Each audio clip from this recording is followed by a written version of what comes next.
faints like this, and then just do one big clap after 4. 1, 2, 3. Now, to a man who made it his mission to become a famous entertainer despite suffering from a life-limiting illness. Would you do it all again if you could? Yeah, I'll never give up, David.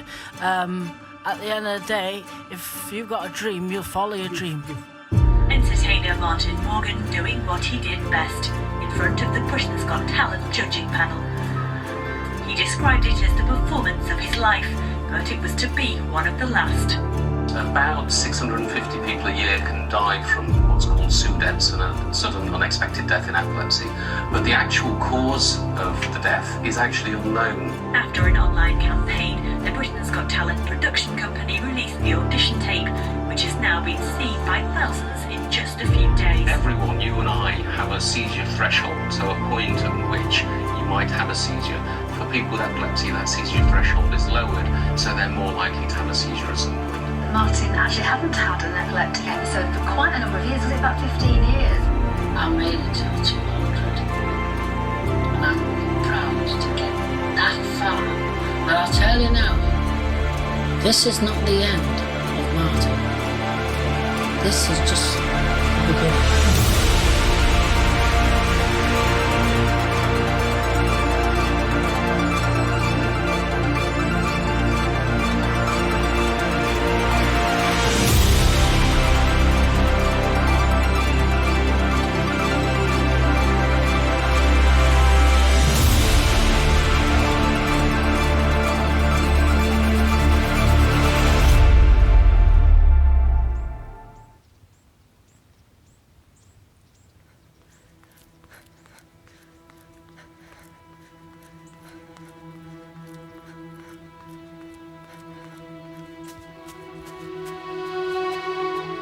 It was a Tuesday morning. There was a knock on the door. Police were at the door. And I remember walking down, there was 2 female police officers stood in the conservatory. "Are you Cheryl Morgan?" And I said yes. And they said, You're Martin Morgan's sister. And as soon as they said that, my partner's hand tightened around my wrist as if he knew what was coming next, and they told me that he'd passed away.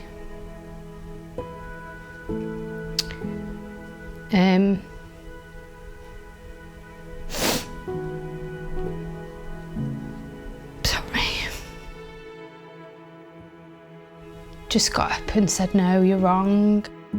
I remember seeing one of the female officers getting quite upset, but she couldn't show emotion too much, but I did see that she was getting quite upset about it. And then I turned around and I said to her, "How? Was it a car accident?" And she said, "You would have to contact the North East Lincolnshire Coroner's Office." My partner then called the office, and when he got through to the office, they'd said that they don't have any record of Martin Morgan at the coroner's office, so I actually thought it was mistaken identity. I thought, oh, they've got this wrong. I knew they'd got this wrong. But then they told us there was another coroner that was on the other side of Lincolnshire, and to try that number, which he did, and that's when he spoke to the coroner and had confirmed, yes, it was Martin Morgan, and yeah, he had passed away. And the reason given at that time was it was classic signs of SUDEP. And he was relaying this to me because he was on the phone, and I was like, well, what the hell is SUDEP? SUDEP is sudden unexpected death in epilepsy. When somebody dies and they can't find a cause at post-mortem, and normally they're otherwise a healthy young person. My role is, I'm a deputy CEO as well as bereavement services manager and counsellor for SUDEP Action. And when people first come into the charity, I mean, obviously it's over the telephone line. The service is open-ended, so they can, you know, there's no time limit to the service we provide. There's no time limit to grief, so there's no time limit to the service. They can dip in and out of the service as much as they want. And we've been supporting people. Well, I've been working for SUDEP Action for 16 years, and I still speak to the same people that I spoke to on my first day. So not as often, but I still speak to them. They kind of, they dip in and out. SUDEP Action support all epilepsy-related deaths. That can be accidents, drownings, status epilepticus. But I would say the most calls that we get are SUDEP, because although there is a lot that we know about SUDEP, there's still a lot that we don't know.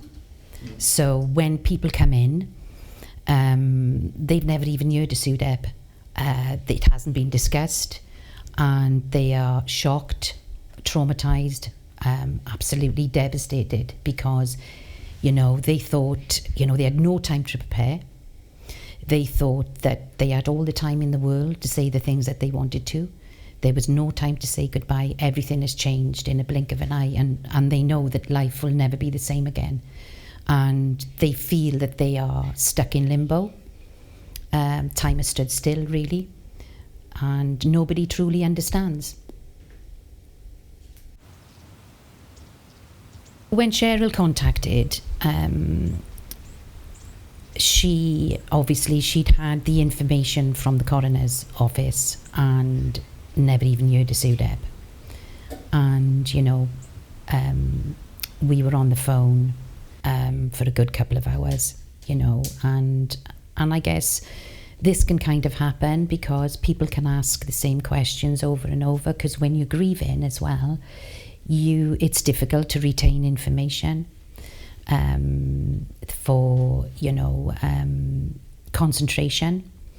All of that goes. And it's a lot to take in when you think, you know, that Martin was living with epilepsy, he'd have a seizure, he'd recover. You know, why didn't he recover this time?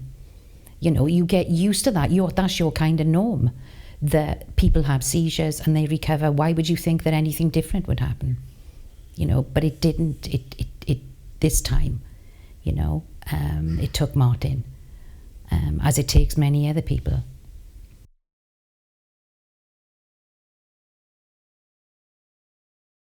My name is Martin Morgan, and I'm actually from Wales. My hometown is Aberystwyth. Yes, that's right, Aberystwyth. Don't worry if you can't read it or spell it. Doesn't matter. My brother was born on the 13th of December 1977 in the Welsh town of Aberystwyth, the firstborn to my mum and dad. I mean, I can't tell you an awful lot about when he was born because I wasn't here. But what I can tell you is that he was adored by everyone in the family. And he was just a cheeky, chunky little boy. The life he led before epilepsy was the kind of childhood anyone would hope for. He lived freely and happily, always smiling. He wanted to do everything my parents did.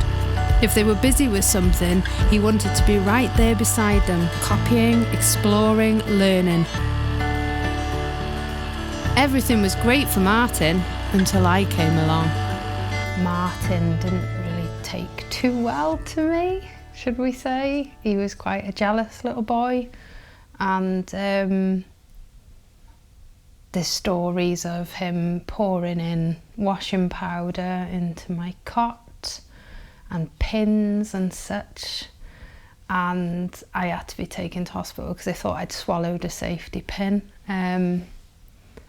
But I hadn't, and it was like the old, you know, the old nappies back in the day. We used to have the safety pins to keep them up, and yeah, that was coming up in the X-ray. But yeah, Martin, he was a jealous boy, and yeah, because he wasn't getting all the attention back then. But as the years passed, everything changed. We became really close.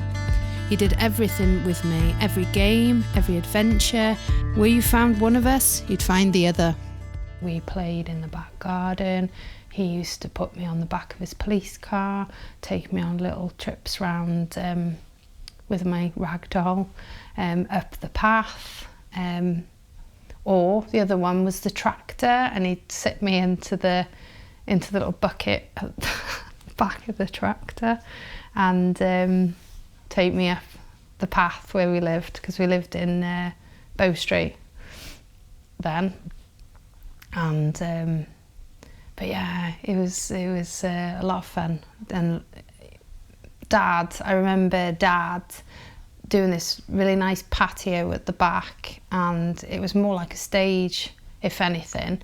And Martin just used to be on that stage, and he'd tell me to stay in the wings, and then it's my turn to come out and stuff. Or the other thing we used to do was in the shed, because we had like an outbuilding shed. It wasn't like a shed, a wooden shed or anything like that. It was a proper building. And we used to sell Beano magazines of the window and stuff. So we used to do a lot of stuff together. If it wasn't that, we'd go biking up and down the path around the estate, play tag, you name it, we did it, and we just had the time of our lives. And then his epilepsy began to develop, and for years I believed it was because of me. I thought it was because I pushed him off a wall, and I believed that for a long time, probably up until way into my 20s, where my mum said it wasn't you, Cheryl, but I thought it was, and that him falling off the wall was down to me. Well, him falling off the wall was how he developed epilepsy, but he had been in and out of hospital with croup when he was younger, so really bad croup at that, and obviously he was starved of oxygen, so it may have been that, but who knows. I remember his first seizure, and it was at Christmas time, I believe, when we was in bunk beds in Martin's room, and he wanted a He-Man sword. He was well into He-Man, and he was at the top of the bunk bed, and he'd got the He-Man sword and put into a stocking at the end of the bed, and early hours of the morning had gone, I am the power of Grayskull, jumped off the top of the bed and just went into this epic seizure, convulsing on the floor, and Mum was there straight away. An ambulance was called, and he was taken into hospital. And I remember staying at home all day Christmas Day that year with my mamgie, and just not doing anything, just waiting for news of Martin. We weren't allowed to touch any presents or anything like that until Martin was safe and he was home. But yeah, I remember that. And I think from then on, from that Christmas time, that we never ever had stockings at the end of our bed ever again.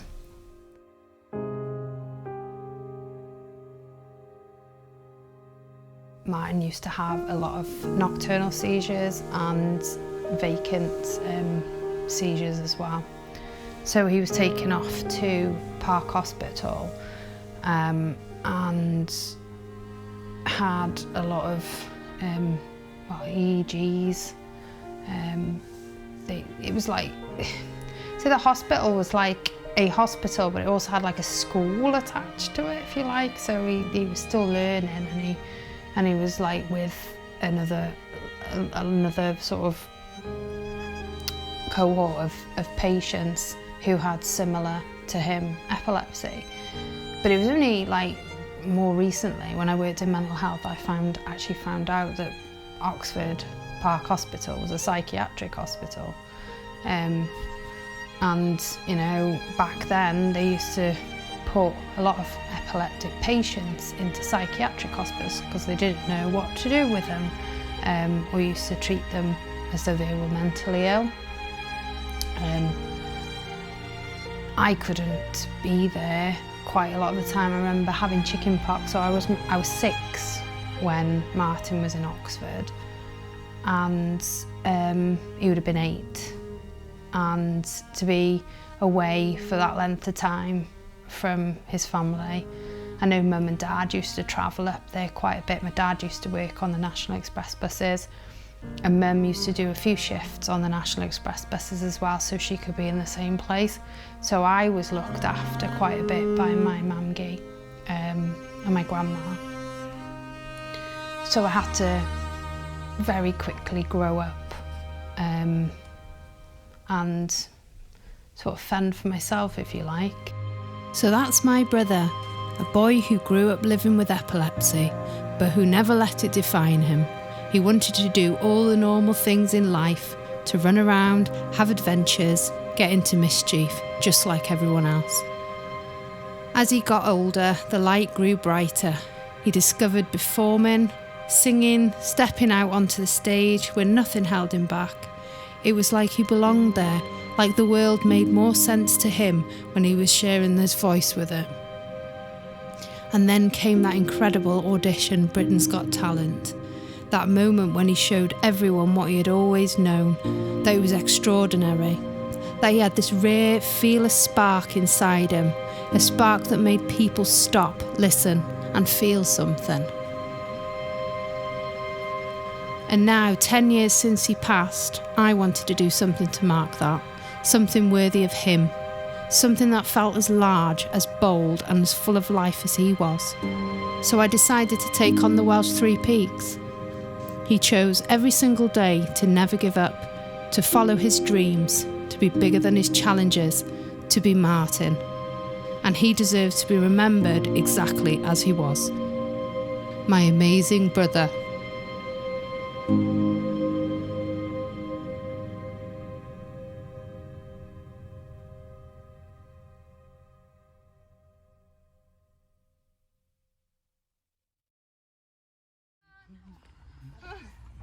Grab yourself a mat. Here.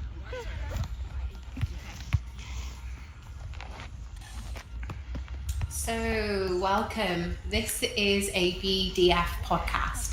So, I am not I'm not great on the technical side of things, and believe it or not, despite being an online coach, but I really I've been doing podcasts individually for quite a while, but it's been a long time since I've had a guest, and I wanted to talk a little bit about why we are doing the 3 Peaks in 3. And so I wanted to bring on one of our members, Cheryl, to talk a little bit more about that. So that's exactly what I'm going to do.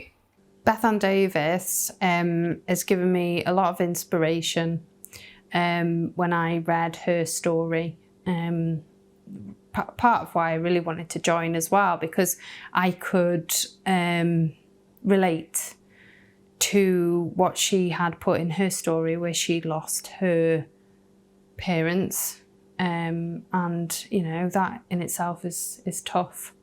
You know, you're living a life without these important people in your life is really tough. So when I read about Beth Ann's story and how she put all her efforts into exercising and building this wonderful group of she calls them the fit fam. They're not just females, but they're all sort of male and female at the end of the day. I wanted to initially join to lose some weight and go on my holidays, and it's become a lot more than that since. It's become my life. It's become something that I enjoy doing, and the girls that I've met along the way, they've just been brilliant, fantastic, and supportive. We didn't know about SUDEP at all. The first time I heard of it was when the coroner said to me, classic signs of SUDEP, the way that he was found. Mm-hmm. And I was, what is it? What is it? And nobody nobody knew what it was. So I've not been familiar with it. It's not. Yeah. I think meeting you and you talking about it made me. I think I'd heard little bits about it, I wasn't really aware of it until I met you and researched it more and became more aware of it. Yeah. So it can happen to anybody with epilepsy, and certainly for my brother, who was high risk of SUDEP because he suffered with grand mal seizures, they called them back in the day. They seem to call them tonic-clonic seizures now. Martin had really severe epilepsy, and he had nocturnal seizures. Also, he was male, so put him at the higher risk category. But not once did any professional or clinician tell us, and tell my mum certainly, that he was at risk of SUDEP. So it was all news to us when he died. So I went on and then and researched what SUDEP was straight away and came across this charity called SUDEP Action. Now, SUDEP Action have been there for me since we lost Martin 10 years ago. And without them, I honestly don't know how I would have got through the time that I went through, because it was such a shock to have lost him anyway, because we didn't think that anyone could die with epilepsy. You just don't think that anybody could pass. The way you think somebody could pass away with epilepsy is from them falling, hurting themselves, or doing, when they're going into... Or even at a young age, I just think you just don't... It doesn't come into your remit, does it? You just feel that you live your life and that you die in your 60s, 70s, 80s. Of course so you do. I can imagine. So there was no reason for Martin to believe any different. When I mentioned to Beth and Davis Fitness, would you consider raising some funds towards SUDEP Action? And initially it was only going to be for my challenge, the Welsh Three Peaks challenge, and the group of ladies said, we're happy to fly the flag for you, Cheryl, so we're quite happy to take on the Yorkshire Three Peaks, the National Three Peaks, and of course the Welsh Three Peaks, which to me is a massive, massive thing. For them to even do that for me and my brother is incredible, really. So this is the biggest challenge I've done, or the biggest fundraising I've done for Martin since he's passed. So I hope I'm going to do him proud. If you haven't seen your Just Giving page, do you want to just divulge a little bit about what it is that we're doing? Just so they're going to be like, she's nuts. But just what we're doing. So yes, the amazing Fit Fam team, amazing. Thank you so much, and everybody for supporting us with this. Anyway, it's massive, and it really is making a massive difference. Doing the Three Peaks challenges 3 times. So the girls have already done the Yorkshire Three Peaks now, which was absolutely amazing. For this one, we've just really targeted at SUDEP, so we're just doing the 3, aren't we, for Martin? Yeah. And I know that when we walk the Welsh Three Peaks, there's quite a significant number of girls that would perhaps be a little bit maybe, and they'll know this in the nicest possible way, nervous to do the walks, but they're doing it because it's for Martin and for you. It's quite daunting, and you look up at those massive peaks. It is, to me, a massive achievement to be able to walk up 1, never mind 3 mountains. I'm really looking forward to doing Snowdon and seeing what that's about and how that's going to challenge me. I don't know what to expect, so not knowing what to expect makes me nervous as well. But certainly after doing Snowdon, which is 9 miles, and quite a challenge in itself, to then travel down to Cadair Idris, to then be hit with those whopping great big steps going right up to Llyncai, and then climbing up the rest of it. And it's not an easy climb at all. The first time I did Cadair Idris, I was totally out of breath. I was like, what am I doing? And then I remember getting to the first, I thought it was the peak. And it wasn't. You had to go down the mountain again and then back up the mountain. As we were walking down, the rest of the group had sort of moved on a little bit because, you know, they've been doing it for a lot longer than I have. So we'd naturally broken off and we got our own paces. So as we're going down this, well, as I was going down this mountain, it started to get darker because the sun was going down, obviously. And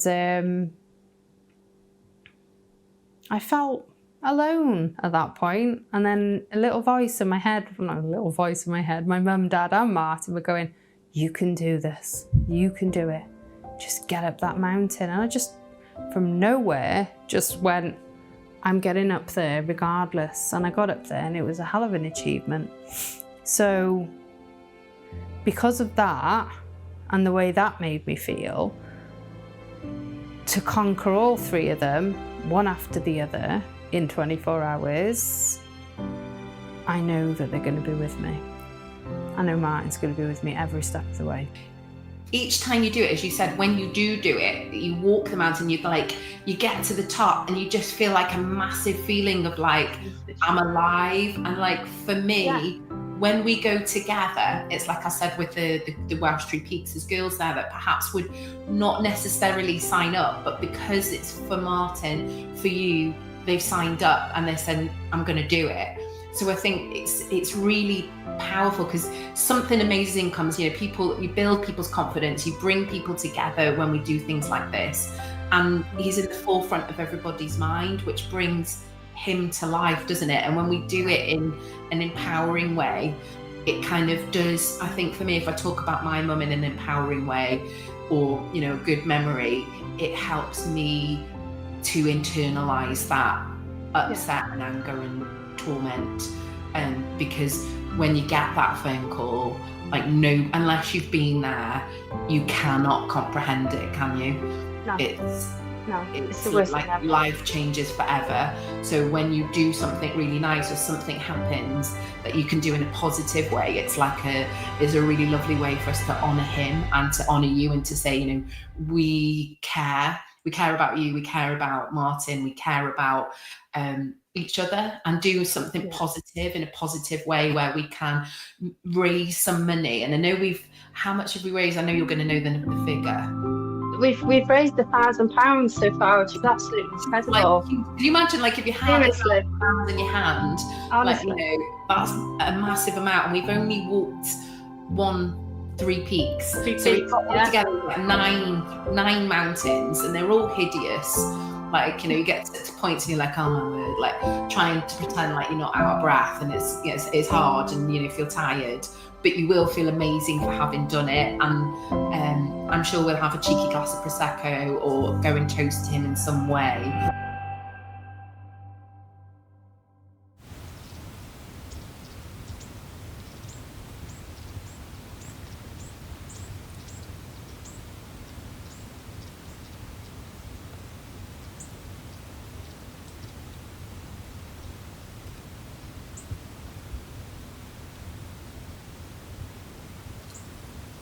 Hey Martin, I'm about to do something incredible. The most walking I used to do, remember, was with Missy, remember? Before that, I used to just run on adrenaline. Work most of the time, but getting Missy was how all the walking started. I would take her out on long walks and find new routes, as I love to explore different walks and just get out, but I never quite expected to be doing something as big as the Welsh Three Peaks, only this time round without Missy and without you in tow. Well, in person in any case. I used to love our walks, Mark. We used to just get lost and chat about anything and everything. That walk in Lincolnshire that time, where my bright idea of just following the public footpath and see where it takes us ended up in a good 4 hours of walking, and poor Missy really suffered. She was only a pup. Another one of my bright ideas was to do the Clarach to Borth walk. Yeah, it seemed a great idea at the time, and I remember it like it was yesterday, but it was a challenge. And a couple of months back, as part of training for the Welsh Three Peaks, I took it on again, but this time walked from Borth to Aber and then back. You would have been so proud, I'm sure, Martin, and definitely felt so much fitter than last time. So my incredible tribute to you, to raise much needed awareness and funds for the one thing in life that makes me now so sad that it took away your life at just 37.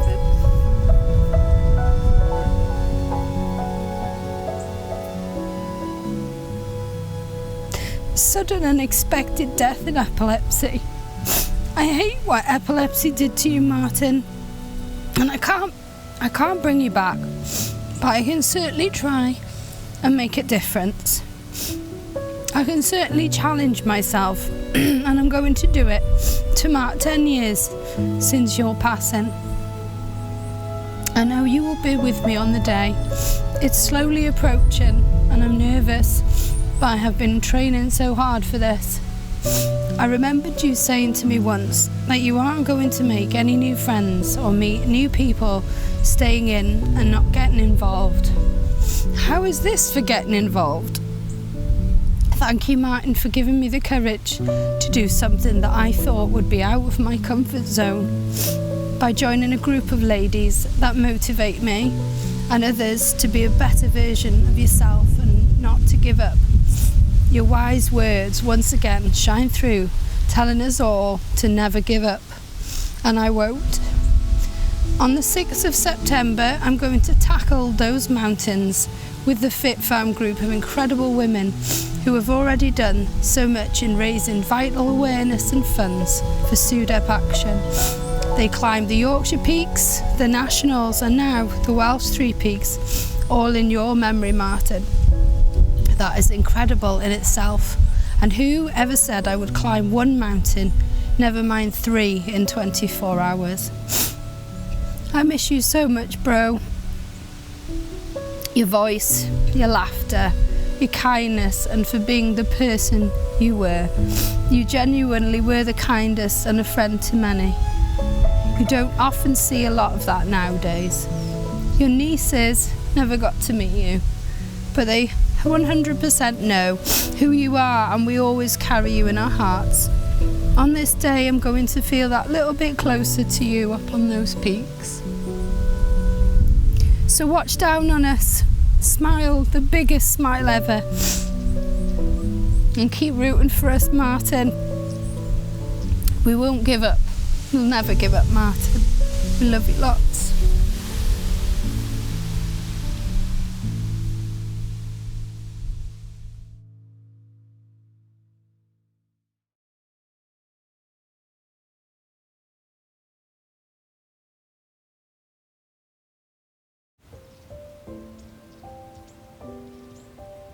Cheryl is amazing.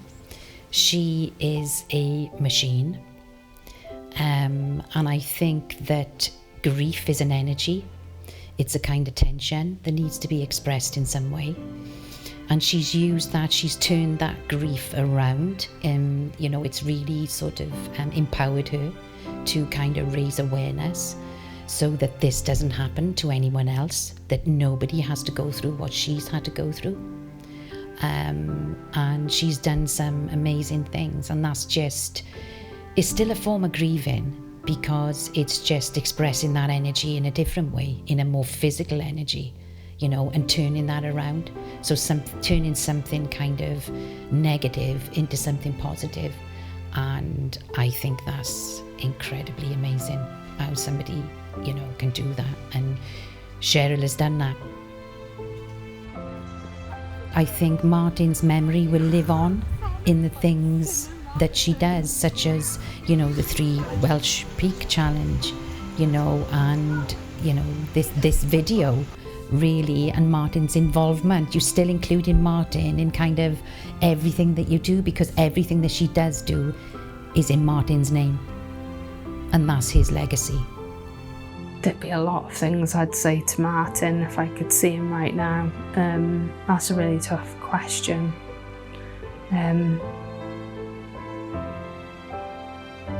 Just to be able to sit and talk to him and just randomly come out with rubbish and just be ourselves. would be amazing, you know, but I'd tell him how much I loved him. Because you never say that enough to your brothers or your sisters. You don't say to your brother, do you? You don't. It's not something you say.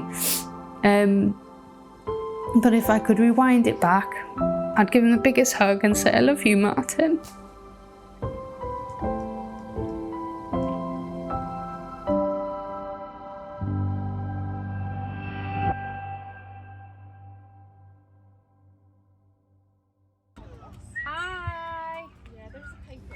I'd like other people to know that you can be strong, you can, you know, you can keep going.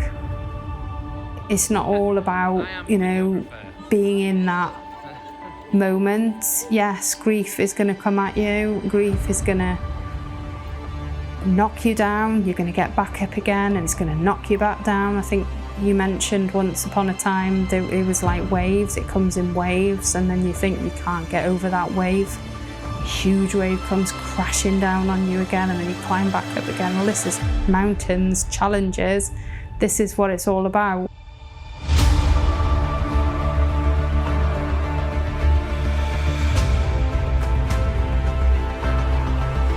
I found it tough. It was long, and it was obviously the highest peak of the Welsh Three Peaks. It's cold now. See? And there's Crib Gore up there. We're now on the pig track, and as you can see down there, is the miners track. I did struggle getting up that last bit at the end. To touch the top of Snowdon was pretty incredible.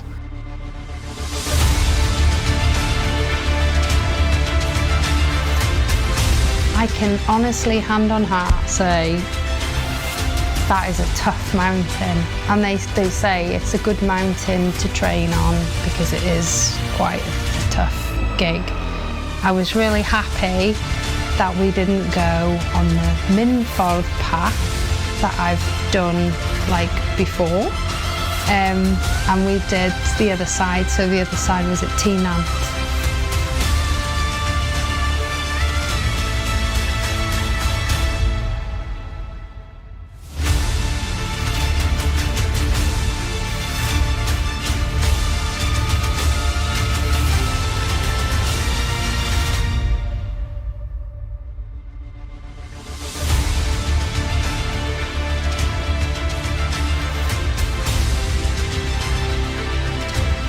I wasn't worried about it, but I knew at that point my legs were done and I was tired, and it was just this last push.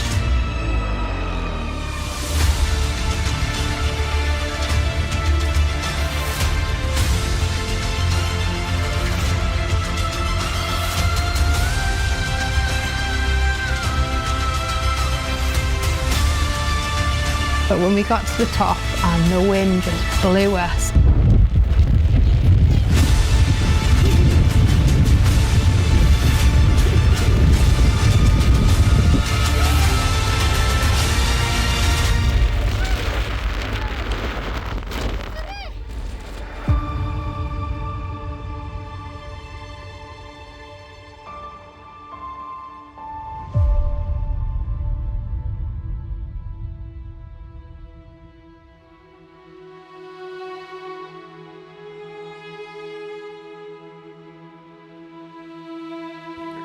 grief is something that's always going to stay with you, or stay with me for the rest of my life, and I either challenge that into a positive or I let it take me away, and I choose to turn it into a positive and do things to remember my loved ones, as hard as it is, but to channel positivity as much as possible into making things better for others and raising awareness and raising vital funds to stop future deaths from happening.